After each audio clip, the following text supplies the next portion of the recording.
Hello, and welcome back to Deeper Conversations with me, your host, Matthew Silvers. Today, we're here alone again. I don't have any guests this week, and I'm actually kind of glad because I really want to kind of do more solo stuff. I love my guests, and all the ones I've had so far, we've had such good conversation, and I'm obsessed with each and every one of them. I love them so much. And so I'm so grateful and thankful that I got to have so many guests in the first couple of weeks. But we are here today alone. And I'm actually kind of glad because I want to tell more stories that I have.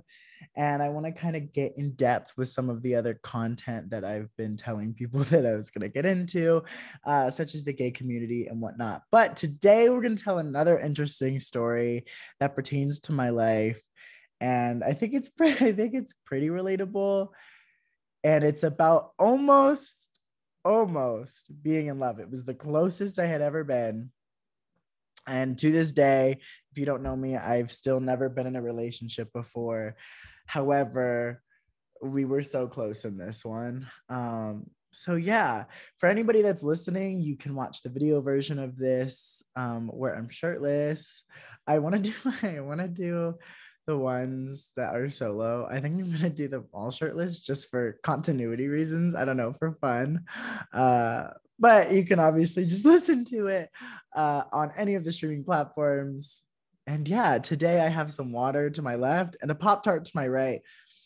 So if I stop at any time, just know that I'm drinking water and eating a Pop Tart that I heated up, and it's not gonna go to waste.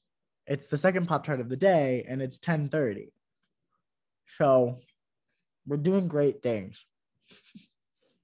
So let's just dive right in to this story, especially because it was about a year ago today when we stopped talking.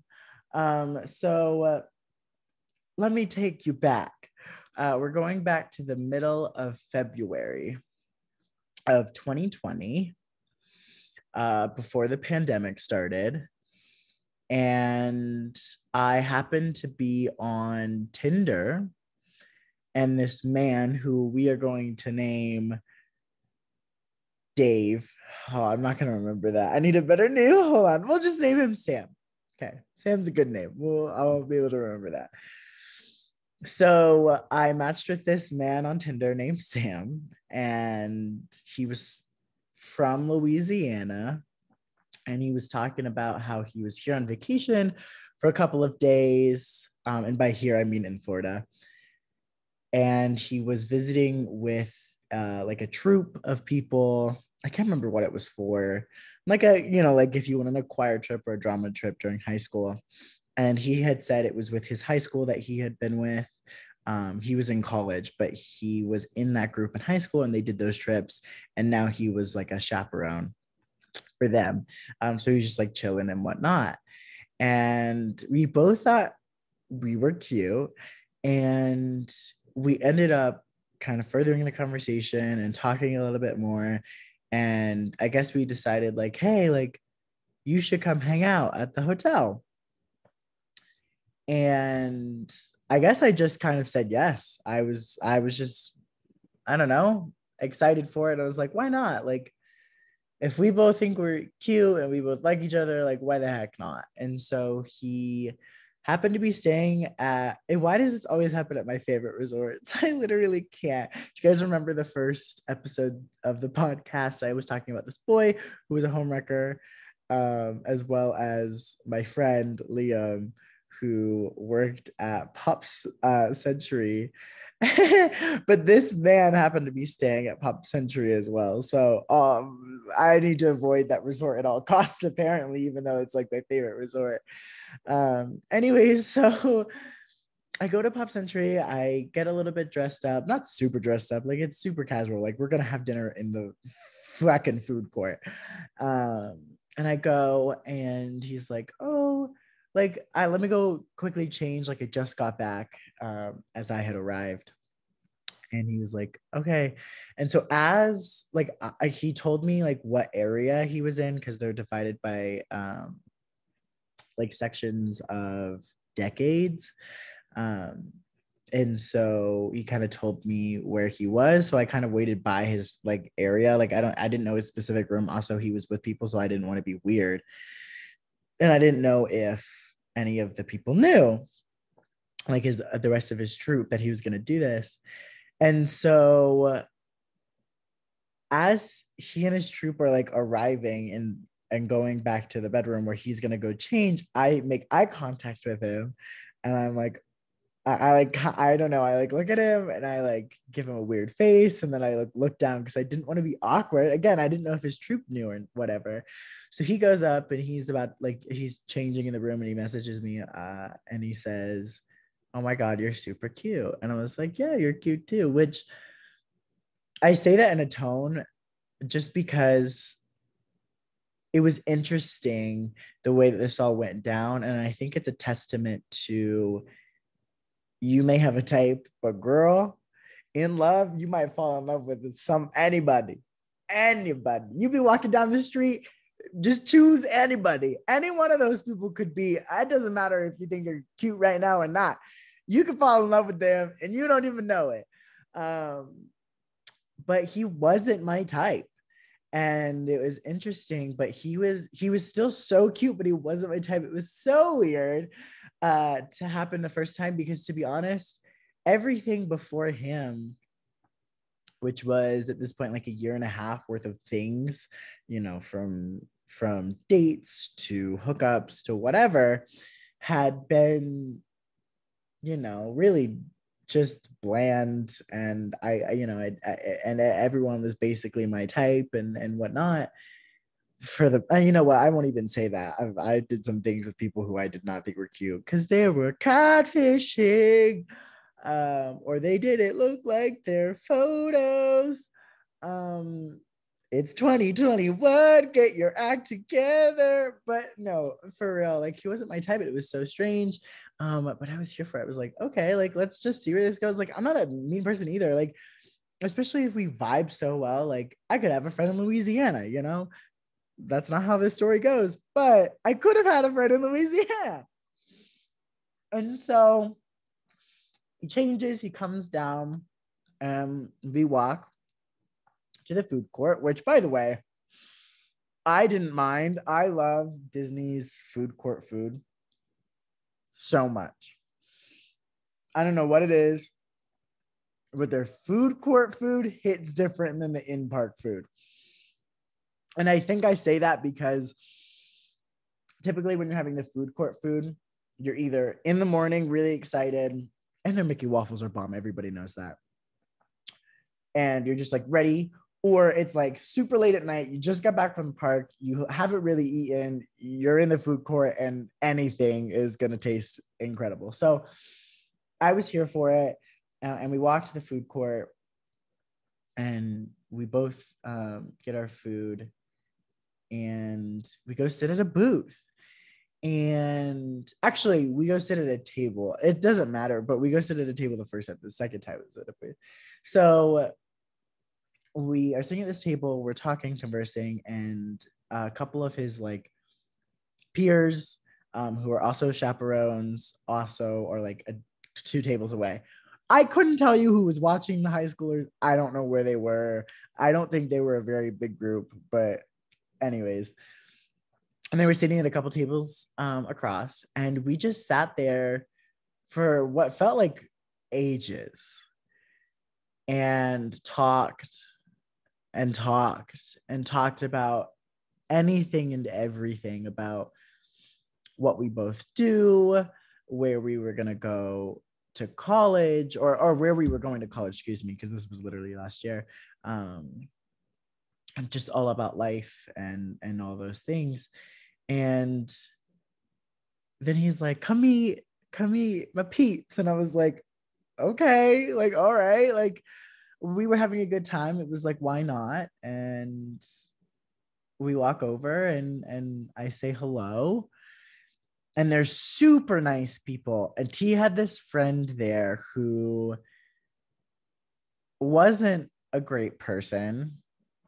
And now I understand her struggle with them being on a trip. It was their trip. Like, I'm not going to stand in their way, but she was mad that I was even there to like be on a date with him. And the other ones, he was closest in age with her. And then everyone else was a little bit older. Like, they had kids on the trip. And so, but they were super nice. They were super kind. And she was nice, you know, like she was civil, I guess I should say. And he was telling me that she didn't like me there, but the rest of them who were a lot older, super nice, because who gives a shit? um Once you're older, some things just don't bother you as much, or at all. But so I say hi to them, and then we decide, because I have my car there, RIP, that car died moving to Denver, but we decide we're gonna go hang out in my car, because obviously he's staying with people. Like, I'm not going to his hotel room. So we go sit in my car, and we're kind of just talking about how nice it was, how nice our conversation was. And we keep talking, and then we get into the topic of music. And if you know me, I sing 24/7. I'm surprised I can even do this podcast right now. I have been singing. I just finished Smash in like less than like 6 days. Like, it was such a good show. And most of the music is so incredible. And I just love hitting high notes. And I've been singing the same part over and over and over again in the same like 6 songs. And my voice is just going away. And I keep doing that to myself. And I need to do vocal warm-ups because it's crazy. Moral of the story, I love singing. So we get into the topic of singing, and I was like, this was also in the turmoil of me losing all of my best friends. And I was talking about how no one, I felt like, appreciated my singing at all. Like, it was also the time where my parents were slowly starting to tell me to shut up and stop singing and all of this. And it was so discouraging. And I was just telling him about all of this, and he was like, I want to hear you sing. And I was like, I'm not, like, no. Like, even though I love singing in front of other people scares the daylights out of me. I don't know what it is. My voice just changes when I'm around other people. And I think it's just anxiety. Like, I think like I'm totally fine to do it. I just need to do it more. And luckily, this time in Denver, Colorado has really helped that. And I'm trying to push myself into boundaries that it would have taken a lot longer if I had not, helped myself. So anyways, I decided I'm going to sing, and we talked about musicals and things like that. So I don't know. The first one I brought up was Maybe This Time, probably, because I had just also, at that time, a year ago, I had just watched Bates Motel, and I heard the main character sing Maybe This Time. And I was like, okay, let's sing that. And I think I sang that. It was one of the big popular songs. It was either that or like Defying Gravity or whatnot. And so I was just singing, and I felt really encouraged. And he was like looking at me all shocked. And I was like, can I help you? I was like, what are you staring at me for? And he was like, that was incredible. He was like, you should do that more. And that was the first time in such a long time where I was like, what? I looked at him, I was like, you're literally like, you're lying to me. He was like, I would not lie to someone who's a bad singer. And he was like, you're really good. And I was like, so shocked. I couldn't process. And this is the first time, by the way, I'm ever telling this story. Nobody in my family knows this story. Nobody knows the full extent of this story. And so like, this is super strange to tell, because I've never said it out loud before. So even for me, like, this is, I guess, technically me processing it to you for the first time as well. So it's a little interesting to like retrospect on, I don't know if that's the right word. Reminisce, I guess, is a better word. Reminisce on that weird time in my life. So then We do that for another like hour and a half. No joke. And by the way, we haven't done anything. It's like 3 hours in probably, and we haven't even like touched each other. Um, like on the thigh or and whatnot. So we sing for like an hour and a half. And it just was so fun. We were sitting in my car singing. And then we end up like cuddling, and then we kiss, and then we get in the back of my car, and then we do a little bit more. We don't go all the way, just in case anyone was wondering, but we do a little bit more. And then we said, "C'est la vie." And for some weird reason, for both of us, it was very emotional. Like I had felt seen, and he had, I guess, felt, welcomed and warmed and whatnot. And it was really sad. It was really emotional. And it was one of those things where it was like, I'm never going to see this boy again. So we go off. I drive home. And you let him know that I get home safe. And he sends me a message and is like, I had a really great time. Crazy. Because then it escalates. So the next day, now, mind you, I guess I'm not working at all during this time. And he was like, I'm going to be at Magic Kingdom today. And I was like, oh my God, fun. And he was like, you should come join. Now, mind you, that's where I worked. I worked at MK, and I hadn't been to the parks in a minute. And, the girl, his friend, again, didn't love that I was there. And I was like, is everything going to be okay? Like, should I come? Like, do you want me to? Because if you want me to, I'll come. But if I'm going to stir anything up or whatever, like, I don't want to be in anybody's way. And he was like, no, no, no, no, no, no, no. Like, I want you here. Like, you should come. The rest of the girls are like really excited that, for you to come. And I was like, okay, like, let me go. Let's see what goes on. And so I go to the park. And mind you, I like rush over there. I think it's like 12 or 2, like somewhere in that zone. And I don't know why I was rushing. Well, it was for him. And I like got dressed. I think I took like a 2-second shower. I got dressed and I like zoomed over there in my car. And especially because it does take a long time to get into MK. If you've ever been to Magic Kingdom and Walt Disney World, you know that you have to like take your car, basically. If you're, not staying on property, you take a car to the parking lot, then you take a tram, then you either take the ferry or you take the monorail, and then you have to walk to wherever you're going first. It's a whole ordeal. So I rush over there, and there he is. We just met like around Peter Pan, which is like the back of the park. And I think the first ride we rode was Peter Pan, if I'm not mistaken.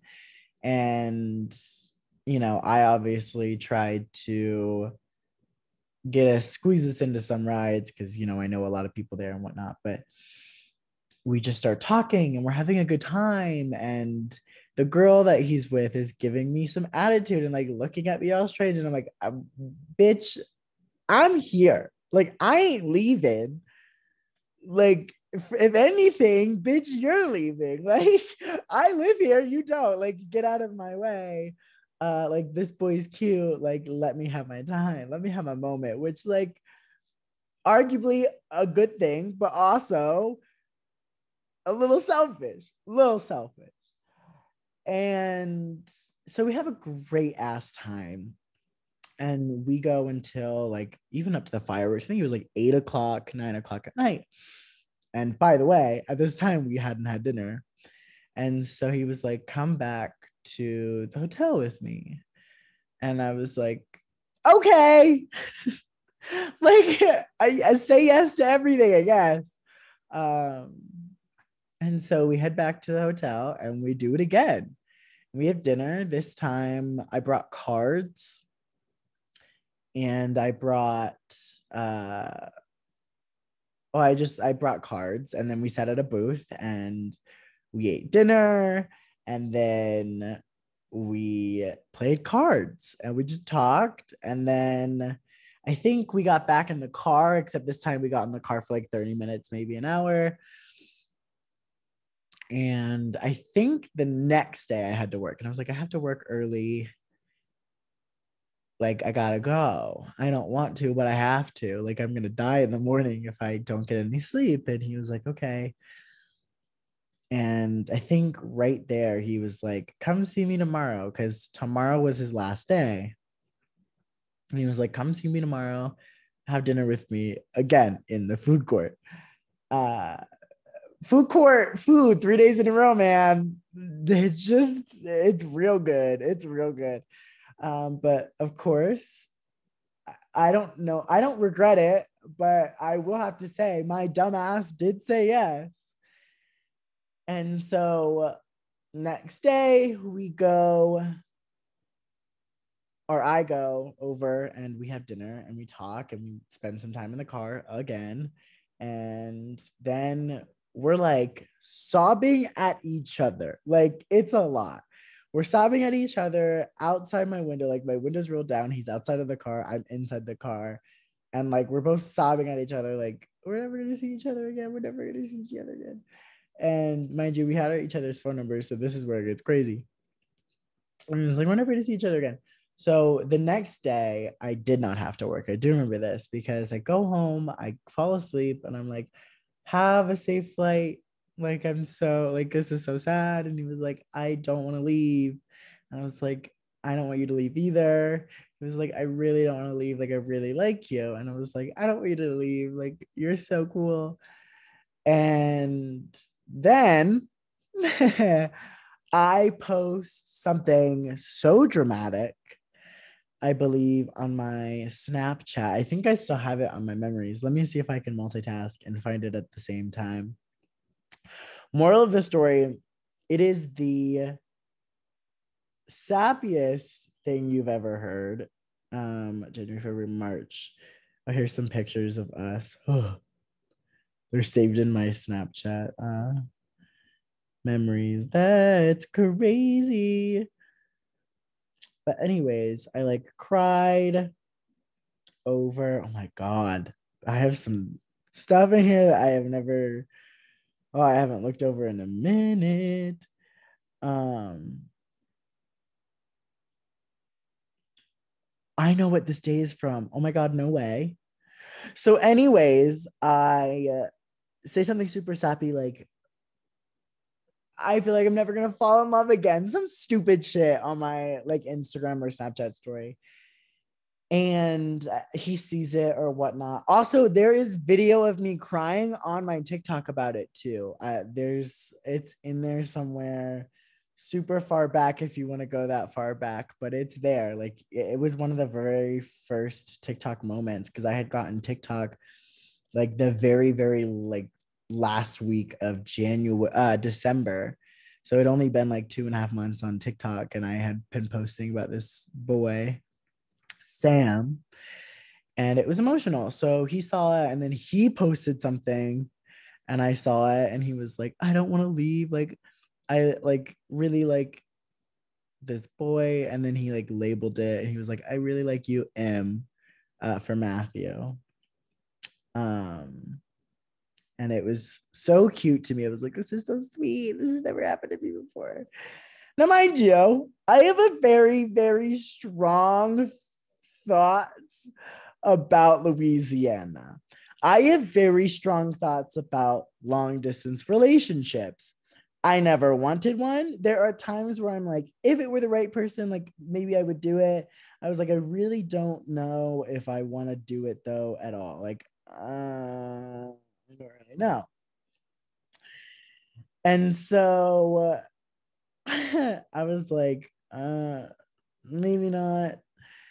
But then I was like, okay, sorry, this is I'm looking through TikTok trying to find this video and the story is getting mumbled. I apparently cannot multitask while doing it, but I'm really close to finding the videos.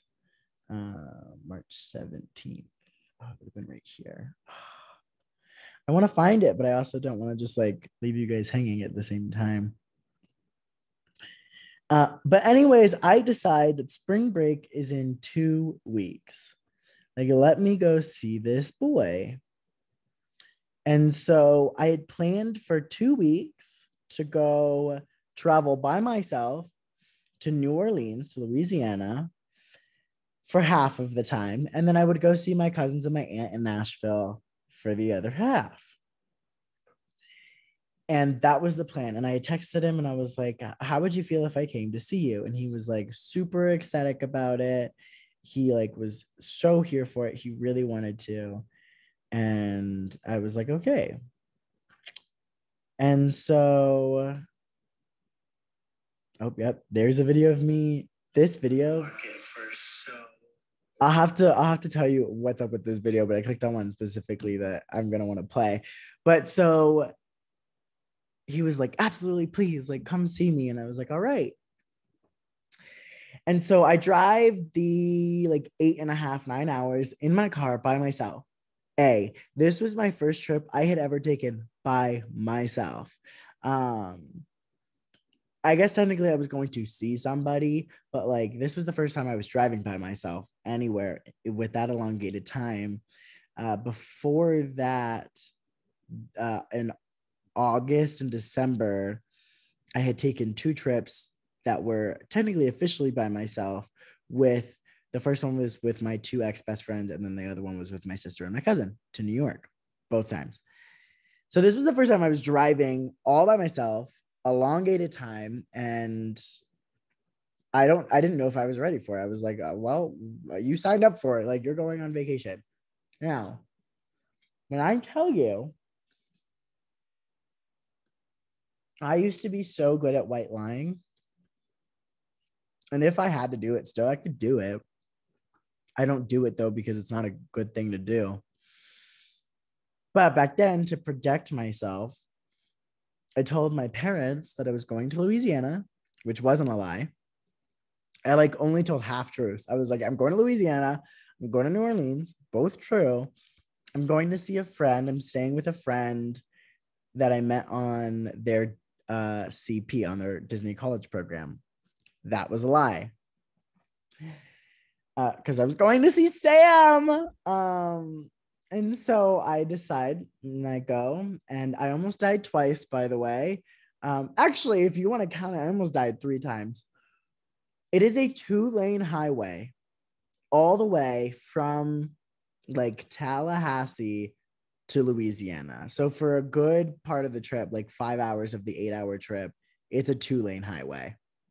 Like you ain't going nowhere. And I was supposed to be there at like 6:30, 7 o'clock, like pretty early in the evening. And that's when I wanted to be there. And I was exhausted, and I was looking at my gas tank, and I knew my car pretty well, I thought. And I needed gas. And I was like, at the next gas stop, I will stop. And then halfway to that gas stop, my car literally stops. And by the way, I'm in the fast lane. I'm in the left lane out of the 2 lanes. And there's a good amount of cars on the road going at a pretty good pace, so we can all get to where we're going at a pretty good pace. And my car just stopped. So again, I've been in 2 car accidents before this, so I know the first thing I need to do is hit on my hazards. There's no way I'm stopping on my left. There's not enough space. There's a median in the road. I cannot stop, but there's enough grass on a flat land to my right after the right lane that I can stop in the grass. So I have to get over to like literally just 1 lane. And mind you, I'm in the fast lane. So I should be able to, but no. There's this car that is still going, and my car was slowly going, or my car was steadily going to a stop. Like I was going, I think 65, 70, and it was like 60, 50, 40. And I was like, I have to get over, and this jackass will not let me over. Like, let me over. I'm going to die. Because now, like, I'm going 40, and there's people behind me that are going so much faster. And I was like, my car will not, like, I put my hazards on. Like, don't you guys know what that means? So I get over, I almost get hit by this car, and I run out of gas. And I call my dad and I'm like, I don't know what I'm supposed to do. And so I call like roadside security and I turn my phone on and I TikTok live for a little bit. I make a couple videos and then I think I started watching a TV show. It had been about an hour and a half and I was at my breaking point. Like I wanted to cry. Like I wanted to spend as much time with Sam as possible. And I'd already felt like I had wasted a little bit of time. Like even though it was a surprise, by the way, um, of when I was supposed to be there because I was supposed to be there, I believe, the next morning, and I was gonna be there later or super early in that evening. And so now it was like 8 p.m., 9 p.m. for my like final destination time. Like it had been such a long time for me to sit in the side of the road. So to anybody out there, if you think you can make it to the next gas stop, please don't. Just fill up. Don't be dumb. Don't be dumb like me. A PSA, please don't. Please do not. I've had my fair share of troubles with cars. I fucking hate cars. I don't like driving cars, which is crazy because my full-time job is literally driving my car right now and it stresses me out. So do not be a dumbass and say to yourself, oh, I can make it to the next rest stop. No, the fuck you can't, bitch. No, the fuck you can't. So I waited an hour and a half and I start going again. At this time, I want to cry. I'm hot as heck. It is uh like the beginning of March. It's like the first 2 weeks of March or my spring break. It's hot in Florida all the way to Louisiana. Like it is, and it's like swampy, it is gross, it's muggy, and it's not comfortable at all. And my air conditioner in my car was also wonky. So we were just having a time. It was hot. I wanted to cry and I'm exhausted. And back on the 2-lane highway, it's about to be dark. And I get to some big city in some gross state, like Alabama, I think. And I was on the southern border driving and I almost hit this car twice because we had ended up in bumper to bumper traffic and I was like, this is awful. Like I do not want to be here right now. And I almost hit this car twice. And I don't know if it's appropriate to say, but I feel like it's the right word. My PTSD from my first two car accidents was so severe that my heart rate went up. I started sweating. I started crying profusely when I almost hit this car twice. Like I wanted to be out of this car so bad. I was like having a panic attack. I was like, I want out of this car. Moral of the story, I get to his place. And when I get there, that girl from the trip is there. And they were like dyeing his hair and doing whatnot. But he didn't know I was getting there early. So I called him and he was like, hey, I'm actually dyeing my hair. Can I call you back? And I was like, can you open your front gate first? And he was like, what? And I hear him like drop the phone, run down the like fall down the stairs. And then like obviously then from there I see him from the window and he like runs out and he like jumps. He's got like a ranch house. So he like jumps off of the stairs and comes at me and he's like crying. And I'm just like smiling. And he was like, what are you doing here? And I was like, a surprise. And so he opens the gate. Now, I'm going to shock some of you, and this is a podcast I want to make. And it's important to the story because I fucked up. Even though I knew it was bad at the time, I was still a scared little shell and I fucked up. I was only bold enough to travel 8 hours to see a boy that I lied to my parents about. But that's the extent, y'all. But I fucked up and I just want to apologize, even though I know it's beyond me now and I'm a better person and I've learned and whatnot. Back then, mind you, a year ago, I was still somewhat of a Republican conservative Christian. And we all decided. Now in Florida, there are no canes. I love canes with my whole heart so much. If you guys don't know what I'm talking about, it's a chicken place. It's incredible. They only sell chicken and it's the greatest chicken ever. It's so good. And they have this sauce. Sauce are incredible. That's beside the point. But I wanted to go for dinner that night. So by the way, I hadn't eaten. It's like 8 or 9 o'clock. I'm exhausted. I'm tired. I'm starving. Like whatever. Like I want to go get food. And I was like, can we go to Cane's? And he was like absolutely, like let's go. And so his friend and I get in this car. I'm in the back seat. His friend is in the passenger seat. He's in the driver's seat. And we're talking. And she says the N word. And she says it like 3 different times.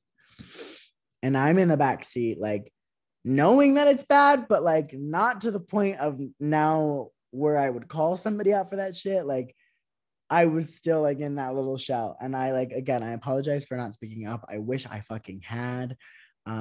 Like I would have pushed a bitch out of a car. Like you are, oh, she was very white, by the way. Like this is hit to all the people who live in Louisiana. I'm so sorry. It's Hicktown. Like, it was like 30 minutes north, like 45 minutes north of the actual city, but like it's Hicktown. It is Hicktown. Like these people are cousin loving people. And so she says the N word, and I wish I would have spoken up, but like she's white and this is Hicktown, and like, oh my God, like everyone there does it. And I'm like, I can't with y'all. Like, I don't want to, like, it made me uncomfortable, but I still wasn't able to speak up against it, especially because like I liked him and I was like, I don't want to ruin that. Like, you know what I mean? Don't do anything, by the way. This is just PSA after PSA. Don't do anything for a boy or a woman that compromises your comfortability, your safety, any of that. Like if something makes you uncomfortable, that's between you and the person that made you uncomfortable, not that boy. If that boy wants to dump you because you said something to his friend about saying the N-word, because he's trying, like, that's low-key defending her for saying the N-word. Do not let that happen. Do not let that happen. So we travel to Cane's. We all get Cane's. We all sit. We all eat. And she is still making me very uncomfortable. But I was like, I get the whole week with him. Like, fuck you. Like, I'm going to see this man for an entire week. And you can't do anything about it. So that happens. And then we say la vie to Cane's and we go back to his house. And we're just like super excited to see each other. He gives me a little tour. And I get to see his beautiful house. It's gorgeous. And he's got like 3 dogs. I don't remember. They're like, I don't know what the breed is. Like, not a hound. I don't know if it's a hound dog, but they're long and they've got the floppy ears. Super cute. Basset hounds. Oh my God, they're basset hounds. Super cute. Adorable. I think they were a mix of something, but definitely basset hounds.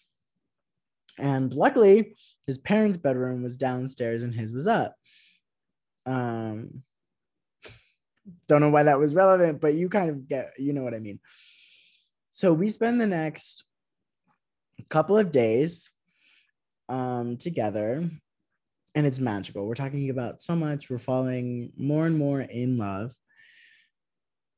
And he has to work 2 of those days, and he was like, I have to work. Like, can I take you to work? Like, would you want to come with me? And I was like, okay. This man works at Subway. Okay. And I love subs like so much. And I got to sit in, I got to sit in the back room. I was going to say, if this ever, like, this isn't going to get back to him. Anyways, I got to sit in the back room and hang out. And he had like one other person working with him. It was slow and whatnot. And this was the beginning of COVID. Like COVID started like whispering, and it wasn't that bad, quote unquote. So it seemed. And so it was like, fine, whatever, cool. Nothing's going to happen. So there was like nobody coming to this like this subway at all. Like it's not even a busy subway in general, but he like came back and I was like doing homework because I had like a month and a half to go to graduate, and I was doing homework and I was watching TV shows and like listening to music, and he like would come back every once in a while and give me a kiss, and then he would go back to work, and he was like, we were both so happy I was there and he was there with me. And then I promise I'm getting somewhere, but we do all the like the you know what, let me be straight up raw. Let me sit up and be honest with you. I am a romantic. I want romantic things. I want to go to the drive-in and I want to spend 6 hours with you in a car just chatting and watching fun, stupid, dumb movies at a drive-in. I want to take you to a hike in the mountains. I want to go to a picnic in the park. I want to share chocolate covered strawberries from a cute little bakery um, underneath my apartment building. I want to, you get the gist. Everything that we were doing, I thought I wanted. And I know now, looking back at it, it is something that I thought I could handle. I thought it was something that I wanted. And I realized that, for lack of better words, it was fake. None of it was. And I'm not saying that because I want to defend myself, because eventually I'm going to get to the part that's serious, and it's going to kind of sound hypocritical, but I promise it's not. It's very fake, and everything was so pushed. And I know, oh my God, you guys, at 19 years old, I was not ready for any of what that was at all. I did not know myself the way I do now. Like sitting in this room a year later, not a Republican, not conservative, not, I don't know what the term is. I guess it's spiritual. I believe in God, but anyways, like not super full on Christian. Um, Sitting here by myself, not surrounded by anyone, which by the way, I was every single day surrounded by everybody and everything, from my sister to my parents to my cousin to my niece, and my nephews, to having a job that I thought I wanted, and then realizing now that it was a job that somebody else wanted me to have.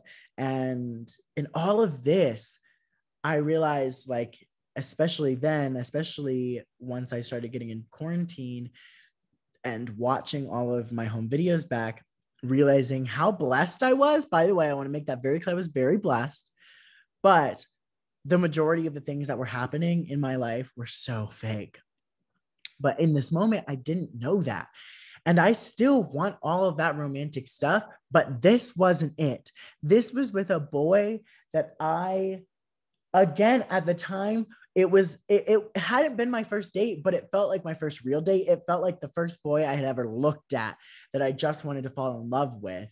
And I was pushed into this narrative, just like everything else in my life. And I wasn't my own person. I was what everybody else wanted me to be. And I just shifted through that.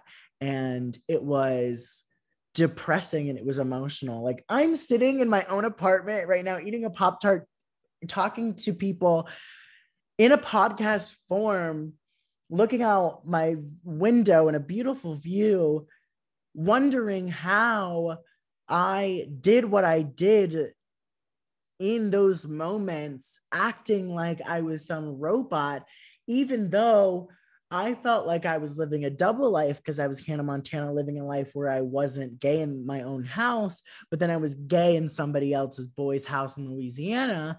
But I was three different people, because I was this person in the house that wasn't gay around my parents, and I was hiding that fact from myself, to this boy in his house where I was pushing myself to try to feel something in what now is a fake relationship. to that third person who was out there that I didn't know, that was the real me, that had nothing to do with those two me's prior, that made me sick day by day, night by night. I was forcing myself to be someone I wasn't, and it hurt more than anything else in my life, including my grandfather dying who loved me so much, my grandmother dying who loved me so much, all of the pain and the hurt that I went through to my family. The most hurt that I have ever seen, that I have ever done, was to myself for being someone that I was not. So it hurt. So anyways, fast forward, we go see Onward. Onward had just come out. We go do that together. I don't know if that's, I'm going to say it in a funny way. We played hooky every night. We never went all the way. Just in case anyone was wondering, we never went all the way. Because I wasn't ready to bottom, and neither was he. And now I'm very first. But I just kind of wanted to top in that moment, but he hadn't really done that, and whatever. By the way, he had a relationship prior, and that guy hurt him. So like it escalated that as well. I also met his mom. His mom, by the way, so sweet. And I won't say anything about their relationship. It is not my place to say, between the mother and the father. But it was the father, the mother, and and I even met his brother. Like, by the way, this is like 6 months down the line. Like, you guys are getting attached, like you're spending a little bit more time together. And like every relationship is different, and the book is not the same. We're not talking about stupid rules where you have to do something. However, I think we can unanimously agree that when meeting the parents, it's like months down the line. I'm 19 years old, meeting this boy's parents. I've never met a boy's parents before. I'm meeting this boy's parents. It is so fake. There's such a facade. I was in a trance and I didn't know what I was doing. I just thought I was being rebellious from the already fake person I was, when in reality, I was just creating an entirely new fake persona. And so his shower was the best part of that entire trip, by the way. That and canes. We had canes every single night. And it was so good every time. It was so bad. We were both getting bigger and bigger, because then we had like beignets, and we did the whole New Orleans experience, which, by the way, New Orleans, if you're listening, to those people out there, I'm sure you're great. Your town sucks ass.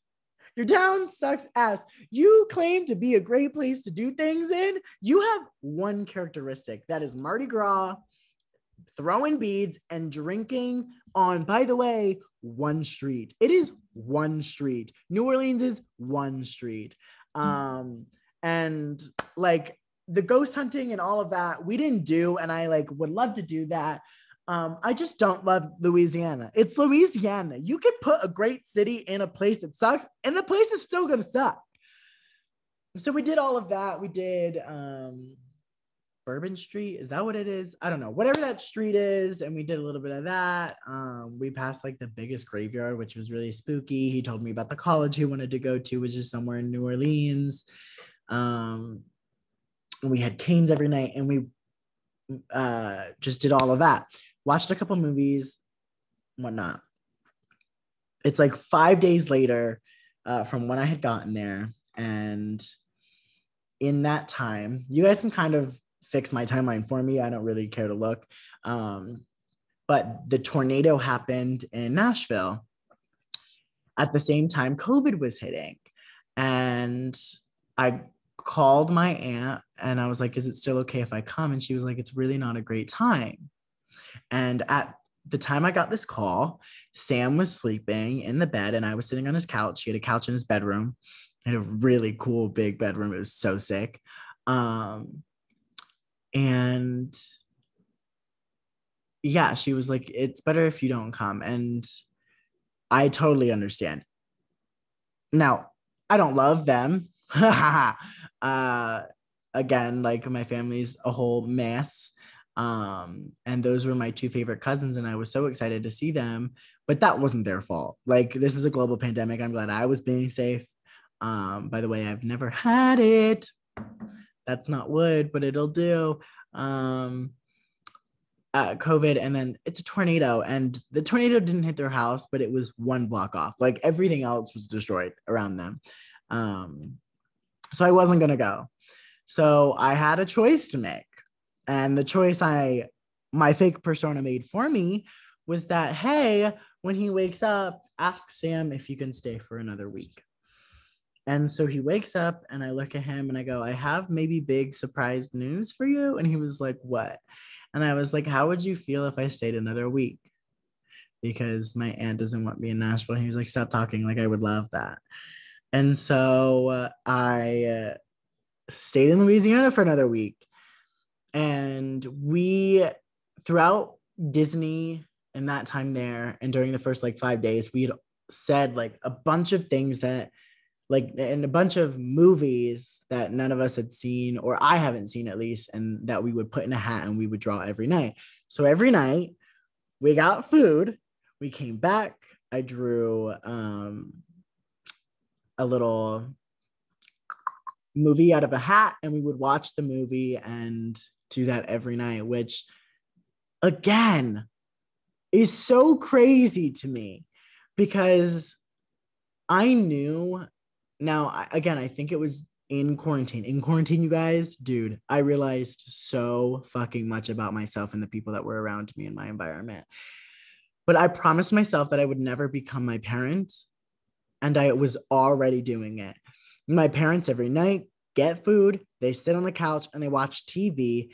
They wake up, they go to work, and they do it again. It is so terrifying, and it like triggers me. Like, people are like, you need therapy, and I'm like, I know what I do and do not want. Like I listen.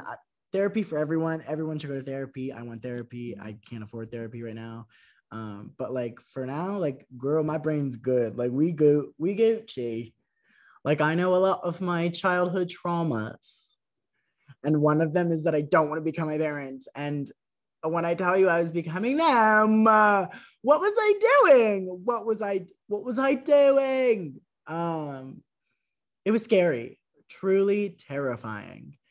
And we did that every night. Got food, went back, played a little bit of hooky, watched a movie, played a little bit of hooky, and went to bed. Like, and then we did go to his school once. I had to stay for an hour in his little like cafeteria for his school that he was attending at the time.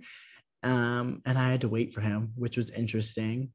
But I was already in college, so it really didn't bother me. I was like, I'm just on a different campus. Like, that's fun. That's exciting. I was really excited about it too. I was like, yay! Like, I get to go on campus today. Like, who the fuck was I? What the fuck possessed that human being? I don't fucking know. I couldn't tell you. So all this being said, we also get this video, which is a TikTok sound, or it was, somebody said it on TikTok and I copied it. And I just want you to listen to it. Okay, hold on. Y'all, I've been on the market for so long. How long? I've been on the market so long that I'm about to put myself on clearance. Y'all. So that was March 10th. And at that time, the caption says, just in case the people in the back didn't hear, I'm single. I posted that. He followed me on TikTok and he didn't like that at all. Which, like, I'm not your boyfriend, but like, totally understandable, because I took that video. I took that video in his jacket, in the bathroom, in a restaurant we were in together. So like, that was such a dick move. Why did I do that? I don't fucking know. But I think I was so, I think, I had this fake persona but like sometimes that brain like now is like kind of came out, and it was like like, what are you doing? Like, it was like me fighting me in my head. And I was like, you have to get out of here. No, you don't. Like, you like really like this man. Like, this is not what you want. Like, you're going to do so much, like, you're going to do so much better. Like, this is not what you want. Like, this is what you want. Like, you're in a restaurant with him. Like, you're having a great time. And then it was like, okay, but like, you have to find a way to get out of this. And then I like made that TikTok video, and I was like, that doesn't help anybody. Like, what am I doing? And I guess I could have gone back home at any time. I could have blocked him, whatever. Like, I'm a nice person. Like, I'm not gonna do that shit. And so we do that. And then guess what happens? Guess you can't tell. Um, I had to go home. I had to work 3 days over the weekend. I left on like Thursday. I had to work on Friday, Saturday, Sunday. So I leave. We cry. He says, I love you as I'm leaving. And that's when I'm like, I don't know what I'm doing. And I said it like very soft, so it wasn't real. And I was like, he was like, I love you. And I was like, I love you. So like he like could hear me mouthing, but like couldn't hear the words. Because it wasn't real. Like, this is absolutely nuts telling this story. Like, my brain is computing so hard right now. Like, if you're watching this, like, you can see my like eyes going back and forth and like shaking my head. I'm like, what the fuck? So I travel back in my car 8 hours. We go back, work Friday, Saturday, Sunday. On Friday, he messages me and he's like, hey, would you want to come back if I bought a flight on Monday? And I was like, what do I say to this? And I hadn't had a schedule for the next week, and we didn't know what was happening. On that Sunday, there were rumors of Walt Disney World closing down, because Disneyland was first, and it was like, I think Friday or Saturday that they closed down. So there were rumors of us closing, and other parts of the world were closing first. You know, I think Paris closed first and whatnot. And I was like, why not? My dumbass said, sure. So again, COVID was always serious, but like, we didn't know the widespread panic that it would need to have been caused for anyone to take it seriously. Even the people who were like, it's not that bad. Like, we don't know anything about it. Like, it could be the Ebola virus. Like, nobody really talked about that much when it was around, and it was a virus spreading in the US. Like, it didn't spread that much or whatever, you know? That statistic could be wrong. I'm sorry if that offended anyone. I'm sorry. I don't know too much about Ebola, but like, that's from my perspective, from when it was happening. You know, it's very serious, but when it was happening, like, you know, there were memes and things like that just didn't make it seem that serious. Anyways, so I went back. It was still safe at the time. And on that Monday, I left, because on Sunday they had also said Disney World will be closed for 2 weeks. And so I was like, well, I don't have to work. And he had bought my flight back for Thursday or Friday. I went back and we did the same shit. We bought canes, we watched movies, played a little bit hooky and whatnot. I'm going to speed this up because none of the rest of like the filler stuff doesn't matter, because guess what we did? We got food, we fucking played hooky, and we watched fucking movies for no reason. Like, this isn't that's not a relationship. I don't know what you call it, but that's not what love is. No, that's not what love is. That's not what love is, like, at all. And so, and like, honestly, I'm pissed at me. Like, my parents, and I watched them do it every fucking night. And I was like, I'm not going to fall into this fucking trap. And I literally watched myself do it. Like, I did it. Like, I've never been in a relationship before, and we're getting to this part, but I'm not going to do that. And we're going to talk about that in a minute, but I'm leaving. He's driving me back to the airport. It is very silent because we're sad. We don't know when we're going to see each other again. By the way, during this trip, he taught me about Casey Musgraves, and I love Casey Musgraves now. I never knew about her. I'm in and out of country music. It depends on the person. You know, like Carrie Underwood's great. Kelly Clarkson's great. Old Taylor Swift, incredible love. And he showed me this song called Follow Your Arrow, which, if you don't know it, it's a great song. And he had this ring.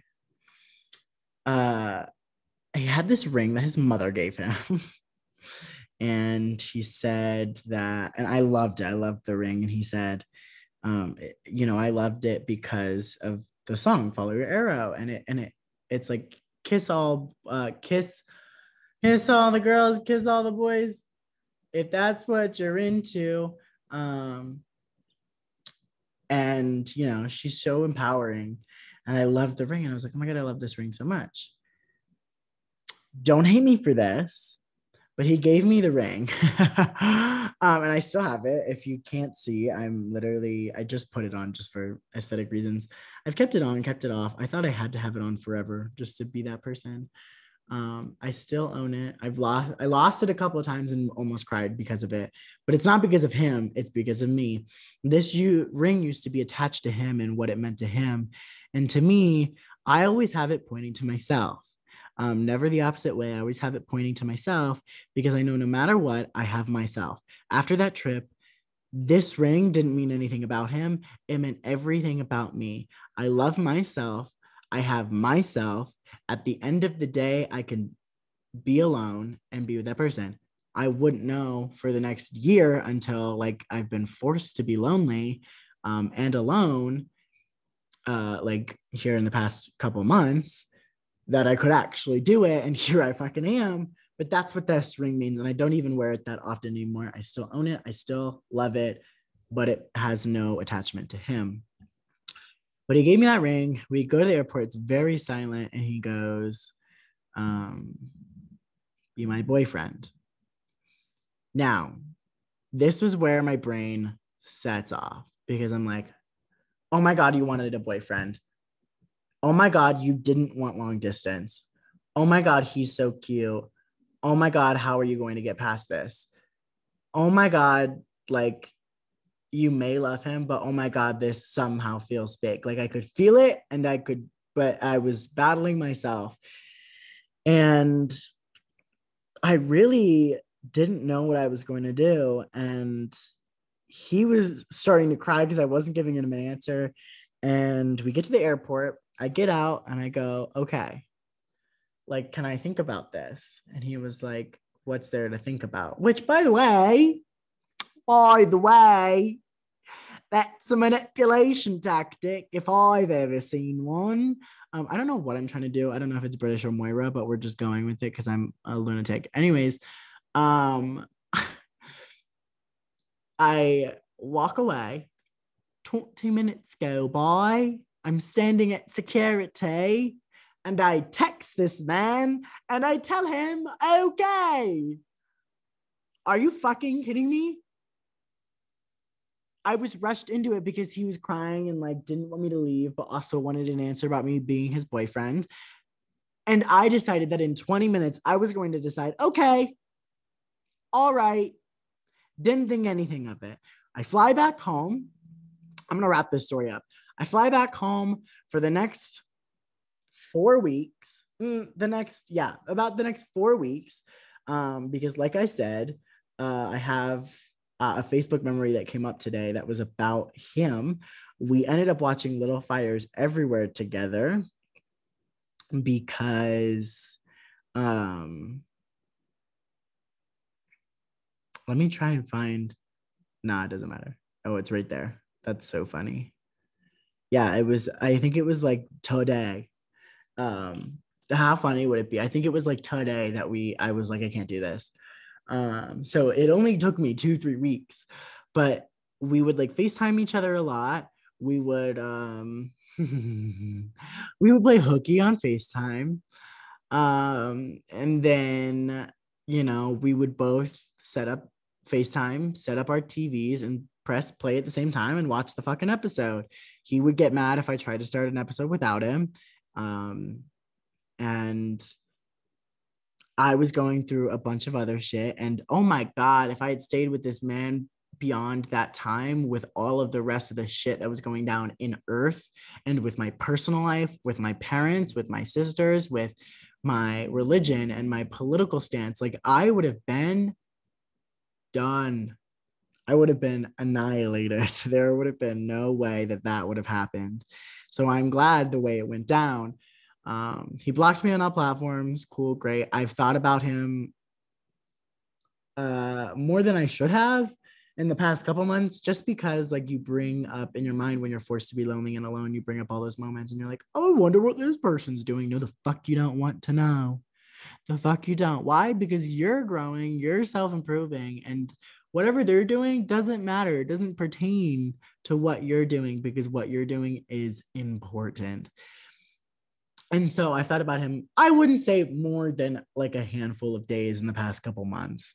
So like it's really not too bad. And by the way, it lasts like 10 minutes, if that. Like it's like, I wonder what they're doing. And then like I can't look them up, which is probably a good thing. But yeah, then we just started fighting a lot because I was depressed and I was then confronted with all three of these personas. The persona that I was, fucking Hannah Montana, fucking Miley Cyrus in my house, not being able to be gay. Then there was, Hannah Montana over here who was in his household, who was now back at that household playing both roles where I could be gay and couldn't be gay. I had to be loud. I had to be quiet. I had to be feminine. I had to be masculine. I had to shut up. I had to speak up. I had to talk more. I had to talk less. Like I had to do so much and I was battling so much. And then there was that third person that was coming out that was almost, if you've ever seen WandaVision, it was almost like Wanda seeing her future self. That was me. It was this person who was so happy and could be happy. I had to be released from my demons and I had to get out of that house and I had to move away and I had to be alone, but I just had to get there. And lo and behold, April, May, June, July, 4 months later, I would do that. And I would slowly become the happiest, weirdly, the loneliest and alone that I have ever been, but the happiest person I have ever been. I feel literally incredible. Like I said, I'm eating a Pop-Tart, talking to a mic to myself, doing weird ass voices. And I don't know what I was gonna say. Wow, I completely blanked. And just like being alone. And like it feels incredible. Like I'm not sad at all. Like, sure, I cried the other night, but it wasn't because I was alone. It was because I'm scared of death. Anyways, that's another topic. But this is all to say, like, why did you tell this story? Like, why is this story important of being almost alone? Well, I'm hoping it's relatable. Otherwise, I look like a clown, even though it doesn't make me look like any less of a clown. But I want love. I am still a romantic. I love sexy time. Who does it? But I don't want that to stand in my way. Like this time since July has been a learning curve. It has been growth. It has been self-improvement. It has been being forced to be put in situations that I was terrified of, specifically being physically alone and being lonely. Because in the house with my parents, I was not physically alone, but I was already emotionally lonely in my mind, because nobody really cared what I was saying. Nobody cared what I was doing. And I was already, quote unquote, alone without being alone. But now I am both alone and lonely, but like not lonely. Like I'm no longer lonely because I have myself. Truly. And that is what I need. And now if I have a bad day, I have to force myself to tell myself, this is not going to last. You don't need anybody else to tell you that. Pick yourself fucking up. Let's do this. If I'm having an incredible day, I don't need to call somebody to tell them that I'm having an incredible day. I just do it. And I vibe in it. I ride that wave and I have a good time.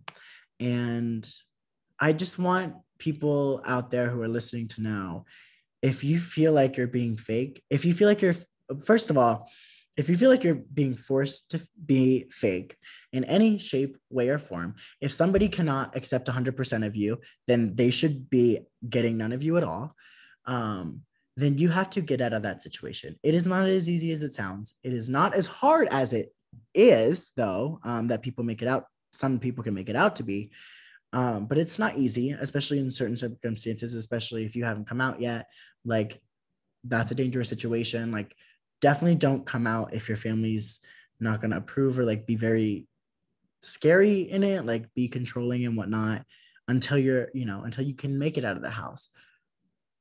But don't play split personalities. I know that for the LGBTQ community, we kind of have to force ourselves to be Hannah Montana a little bit. Like, outside of the house, we can tell the people that we feel like we trust.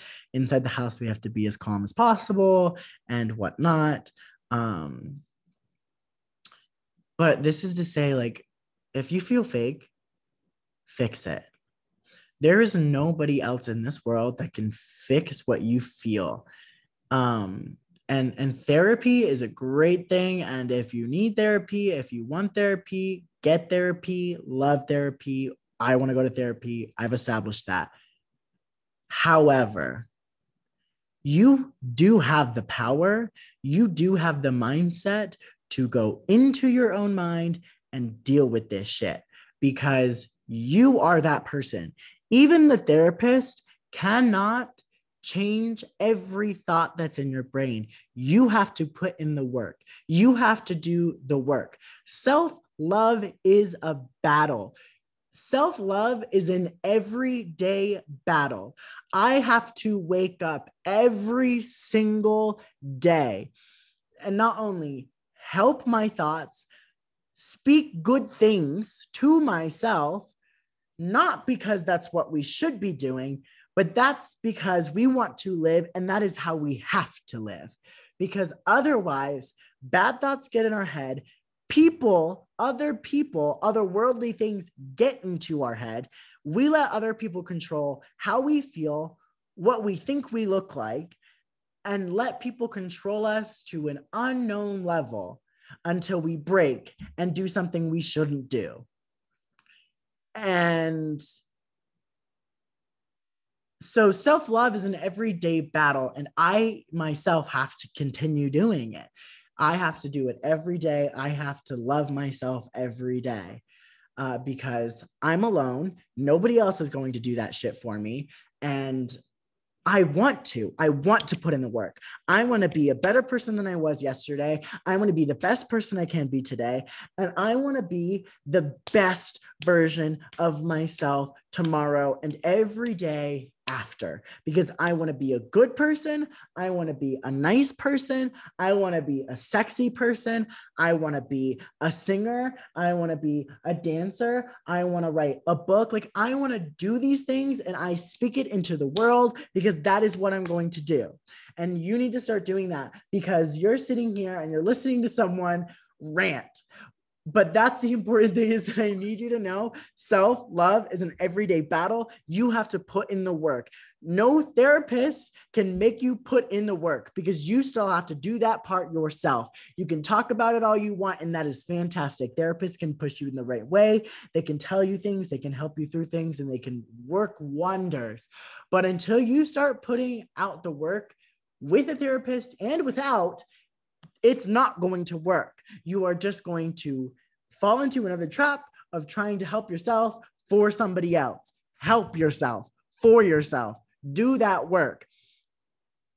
There's that rant. My second rant. To you, to my future self, to whatever, I'm still a romantic. I love sexy time. I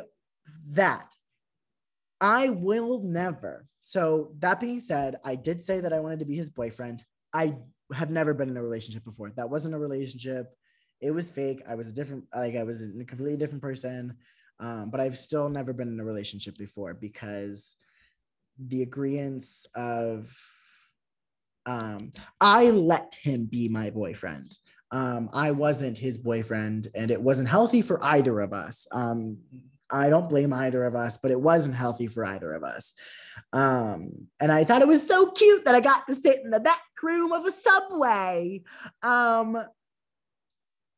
Like, it better be a fucking Outback Steakhouse, bitch. Like, I'm not sitting in no other Subway. No, I'm kidding. But like, seriously, like, I want to do the things that I said before about the hike and the picnic and the drive-in and the chocolate covered strawberries.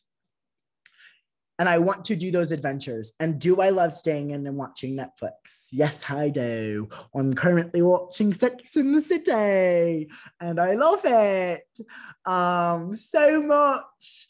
And that's the kind of life I want to lead. I'm only on the 5th episode, but don't call me out. I haven't seen the rest of it, but like Carrie is living her best fucking life. And that is all I ever dreamed about doing. Like, and she doesn't know what she wants. Like, she's very fucking confused, but she's like doing the thing. You know what I mean? And like, that's what I want to do. I want to live my life, and I'm doing it.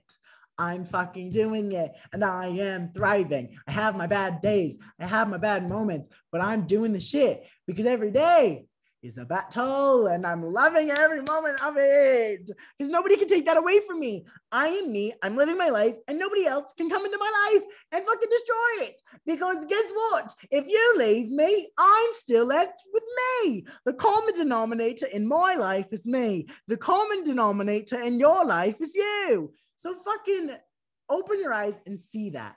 Anyways, wow, this rant is going on for so long. But anyways, I just want to tell my future self, please don't do that shit again. Please do not be fake around anybody. Again, if they cannot take 100% of you, they can have none of you at all. And I want that. And I know that person's out there. And I kind of want to do a list. I don't know if I'm going to do it on camera or not. But I saw this list of making a list of like what you really want, like the non-negotiables in a relationship. The like would be nice, but like does not necessary. And people have done this for apartments as well.